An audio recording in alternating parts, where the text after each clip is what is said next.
माननीय मुख्यमंत्री नीतीश कुमार जी 16 जनवरी से समृद्धि यात्रा पर निकल रहे हैं बिहार का। तो एक पूर्णिया की एक बेवा को उसके घर से उठा करके उसके साथ कह रहे हैं कि बिहार में अब जितनी पुरानी बंद चीनी मिल है वो खोलेंगे, कल कारखाने जितने हैं खुलेंगे। एक सुबह एक न्यूज़ देखा कि इनके अनुसूचित जाति जनजाति कल्याण विभाग के जो माननीय मंत्री हैं लखेंदर जी, उनके यहाँ कुछ लोग गए मिलने के लिए। मंत्री बीजेपी के लोग बन गए तो बेटी बचाओ बेटी पढ़ाओ का नारा फलीभूत हो रहा है। जदयू के जो एमएलसी नीरज कुमार जी हैं, ये आज कृषि मंत्री रामकृपाल यादव जी लगातार कह रहे हैं कि महागठबंधन के जितने विधायक हैं, खास करके राजद के जो 18 विधायक हैं, हम लोग के पाले में आ रहे हैं। गुंडा और मनचले क्या मतलब कि कब पैदा हुए? आपके पार्टी के नेता हैं उत्तराखंड में गिरधारी लाल जी, उनके पति हैं, वो बेटियों का दाम लगा रहे हैं और आप मुख्य दर्शक बने, आपको शर्म नहीं आ रही है? और ये लोग खुद ही एक गुंडा का फौज बनाए हुए हैं, तो गुंडा इनको कहाँ सड़क पे मिलेगा? नमस्कार, मैं अजीत कुमार, आप देख रहे हैं डिजिटल दस्तक। अभी हमारे साथ प्रतिमा कुमारी जी हैं जो राजा पाकर की पूर्व विधायिका हैं। इनसे माननीय मुख्यमंत्री नीतीश कुमार जी 16 जनवरी से समृद्धि यात्रा पर निकल रहे हैं बिहार का। देखिए, बिहार में ऐसा कुछ भी नहीं है कि वो अपना संगठन बनाने के लिए जा रहे हैं, क्योंकि बीजेपी या जेडीयू के अंदर कुछ भी अच्छा नहीं है। जब से सम्राट चौधरी जी गृह मंत्री बने हैं, आप देख लीजिए बिहार में अपराध का कितना ग्राफ बढ़ गया है। कहीं महिलाएं सुरक्षित नहीं हैं। कल परसों की बात है कि जो एक पूर्णिया की एक बेवा को उसके घर से उठा करके उसके साथ दुष्कर्म करके उसकी हत्या कर दी जाती है और पुलिस तक नहीं खोज पाती है उसको कि कहाँ चली गई वो महिला, कहाँ गायब हो गई। तो ये सरकार में बिल्कुल अराजकता का माहौल है। समृद्धि की जहाँ तक बात है, बेरोजगारी चरम पे है, प्रशासनिक भ्रष्टाचार बढ़ा हुआ है। महिलाओं को 10-10 हज़ार रुपये वोट दे करके इन्होंने वोट खरीदा है और कहा था कि आपको 2-2 लाख रुपए देंगे चुनाव जीतने के बाद। तो पहले उन महिलाओं को 2-2 लाख रुपये अकाउंट में देना चाहिए। महिला उद्यमी की बात ये लोग करते हैं। 2021 से महिला उद्यमी योजना चलाई गई। बिहार में कितनी महिला उद्यमी बनी? तो ये सब चीज़ आईवास है और ये लोग सरकारी रुपयों का, जनता के पैसों का दुरुपयोग कर रहे हैं और कुछ नहीं कर रहे हैं। कहा जा रहा है कि बिहार में अब जितनी पुरानी बंद चीनी मिल है वो खोलेंगे, कल कारखाने जितने हैं खुलेंगे। तो रोजगार कब मिलेगा। खोलेंगे? 20 साल से तो इन्हीं की सरकार है। नेहरू जी बंद कर दिए हैं कि कांग्रेस पार्टी बंद कर दी है? 20 साल से आपकी सरकार है। आप लोगों को बुलडोजर चला चला करके उजाड़ रहे हैं। अभी हमने एक सुबह एक न्यूज़ देखा कि इनके अनुसूचित जाति जनजाति कल्याण विभाग के जो माननीय मंत्री हैं लखेंदर जी, उनके यहाँ कुछ लोग गए मिलने के लिए। घर में रहते हुए कहते हम नहीं हैं। जात पूछ करके कार्रवाई होती है। उनको जैसे पता चला कि इस भीड़ में एक चमार जाति के, एक रविदास जाति का व्यक्ति भी आया हुआ है, तो पहले पूछा आपने किसको वोट दिया? जैसे ही वो बेचारा गांव का आदमी, उसको क्या पता कि कौन नेताजी किस पार्टी से हैं। गांव के लोग इतने होशियार होते तो कभी ये एनडीए की सरकार नहीं बनती। गांव के लोगों को बेवकूफ़ बना करके, उनकी भावनाओं के साथ खिलवाड़ करके ये लोग तो सत्ता में आ गए। अब ये पूछते हैं कि आप किस पार्टी को आपने वोट दिया।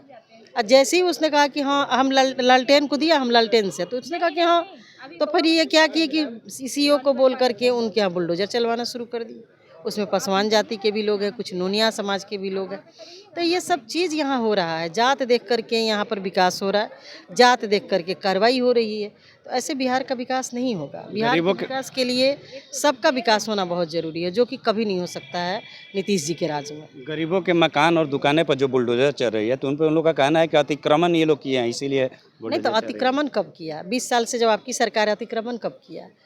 कब किया ये बताइएगा ना। आज अतिक्रमण कर लिया है तो पहले तो उन पुलिस अधिकारियों पर कार्रवाई करिए जिनके थाना के अधिकार क्षेत्र में आता है। एक दिन एक ठेला लगता है, 2 दिन ठेला लगता है, चले जाइए आप मेरिन ड्राइव पे, फिर ठेला लगना शुरू हो गया। जब मैं एमएलए थी और हमने अपने कमेटी के माध्यम से, मैं सबऑर्डिनेट कमेटी के मेंबर थी, मैं उस मेंबर में सेक्रेटरी को कहा था कि आपके मेरिन ड्राइव पे बेतरतीब तरीके से ठेले और दुकान लगाए जाते हैं। कोई अप्रिय घटना घट जाएगी तो आप किसको पकड़ेंगे? वहाँ वेंडर जोन बनाइए। तो अब इनकी नींद खुली है। तो कांग्रेस ने तो हमेशा जन सरोकार के मुद्दों को उठाया है और काम किया है। अभी आप डाक बंगला के पास जाके देखिए, मैं इनकम टैक्स के पास जो दुकानें हैं, जो वेंडर जोन है, वो सब कांग्रेस के टाइम का है। ये लोग क्या कर रहे हैं? 20 साल से जो फुटपाथी लोग हैं, कभी यहाँ दुकान लगाते हैं, कभी वहाँ दुकान लगाते हैं, अब बुलडोजर के नाम पे उनको उजारा जा रहा है। गृह मंत्री बीजेपी के लोग बन गए तो बेटी बचाओ बेटी पढ़ाओ का नारा फलीभूत हो रहा है।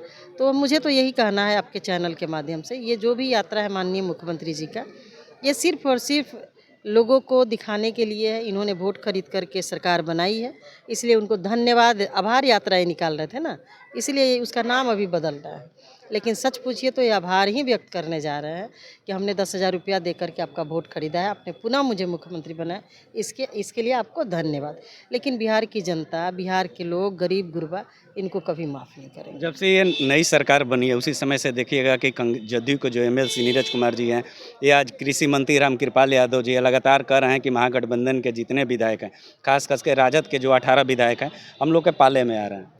देखिए, इनका एक ही सूत्री कार्यक्रम था। माननीय मुख्यमंत्री जी का सदन का भाषण सुने होंगे, सदन का बयान सुने होंगे, तुम लोग पिछली बार जीत के नहीं आओगे, सब हार जाओगे। तो भाई एक हमारे जो पुराने लीडर थे, आदरणीय पंडित जवाहरलाल नेहरू जी, जो देश के प्रथम प्रधानमंत्री थे, उन्होंने कहा था कि विपक्ष जब मजबूत होगा तभी जा कर के देश तरक्की करेगा। क्योंकि जो चीज़ सत्ता में बैठे हुए लोगों को जो चीज़ दिखाई नहीं देती, वो विपक्ष हमें दिखाता है। और माननीय नीतीश कुमार जी को बिहार के विकास से कोई लेना देना नहीं है। बिहार के माननीय मुख्यमंत्री जी को सिर्फ और सिर्फ कुर्सी चाहिए, ना कोई सिद्धांत है, ना कोई नीति है, इनके पास ना नियम है। यदि इनका सिद्धांत होता तो कभी राजद के साथ, कभी बीजेपी के साथ, कभी राजद के साथ, कभी बीजेपी के साथ। कौन से सिद्धांत का आप राजनीति करते हैं भाई? शराबबंदी वाले राज्य में प्रतिदिन शराब पकड़ा जा रहा है, करोड़ों का गांजा पकड़ा जा रहा है। ये कौन ला रहा है? किसकी हिम्मत हो रही है? आप कहते हैं कि हम ना किसी को बचाते हैं, ना फंसाते हैं, जीरो टॉलरेंस की बात होती है। जब से बिहार में सरकार बनी एनडीए की, तब से आप गृह मंत्री रहे हैं। अभी आपके ही जो प्रिय नेता हैं बीजेपी के सम्राट चौधरी जी, जो कि बयानवीर हैं, अब उनके पास गृह मंत्रालय है। उनके पास जाने के बाद तो बिहार में जैसे लगता है कि अपराध की बाढ़ आ गई। अभी देखिए मुन्ना चौक पे हॉस्टल में एक रहने वाली बच्ची के साथ किस तरीके के दुष्कर्म हुआ। हॉस्टल का जो मालिक है वो बचा रहा है, पूरा पुलिस प्रशासन के लोग उसको बचाने के लिए आ गए। तो ऐसा लग रहा है कि बिहार में बिल्कुल और बिल्कुल विपक्ष विहीन और अराजकता का माहौल है। सम्राट चौधरी जी तो लगातार कह रहे हैं कि जब से वो गृह मंत्री बने हैं कि अब जितने भी मन चल रहे हैं सड़क पर नहीं रहेंगे, जितने गुंडा राज है, गुंडा बैंक है, समाप्त कर दिया जाएगा। भाई तो मनचले और गुंडा जहाँ तक है, तो ये गुंडा और मनचले क्या मतलब कि कब पैदा हुए? 20 साल से जो आपकी सरकार है, 40 साल 50 साल के आदमी तो गुंडागर्दी नहीं कर रहा है, मनचले ही नहीं कर रहा है। तो 20 साल से आप ही की ना सरकार है, और ये आप किसको सुना रहे हैं? आप कहते पताल से निकालेंगे। यहाँ तो घर में बेटियाँ सुरक्षित नहीं है, गाँव में बेटियाँ सुरक्षित नहीं है।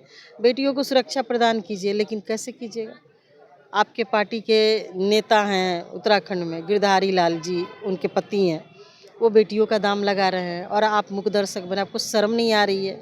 बिहार के नेताओं को एकदम, जो बीजेपी के नेता हैं बेशर्म हैं, वो माफ़ी भी नहीं मांगते हैं। बीजेपी के कोई नेता का बयान नहीं आया है। क्यों आएगा? यही रहता है, यदि किसी ने कह दिया होता तो पूरा देश के अंदर अभी आंदोलन होता कि हमारी इज्जत चली गई, बहू बेटियों का इज्जत नीलाम ये लोग कर रहे हैं।